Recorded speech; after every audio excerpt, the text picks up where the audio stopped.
Гітлер вельмі любіў сабак, і Лукашенко любіць свайго умку. Вось толькі са стаўленнем да людзей у абодвух, як паказала гісторыя, вялікія праблемы. У гэтым жа шэрагу апынуўся і падпалкоўнік Юліан Збароўскі, намеснік начальніка ўправлення дэпартаменту выканання пакаранняў у Гомельскай вобласці. А здесь у него зона комфорта. Вот такая вот.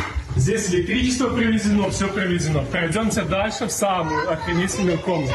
Да, у него есть своя кровать.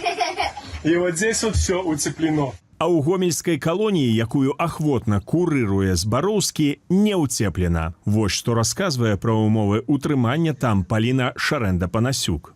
У Гомлі быў такі дзікі холад, што без фізічных практыкаванняў было немагчыма хоць ледзь-ледзь сагрэцца. І вось мне зарадку запісалі як парушэнне рэжыму. Лежачы на падлозе рабіла фізічныя практыкаванні, чым парушыла правілы ўнутранага распарадку.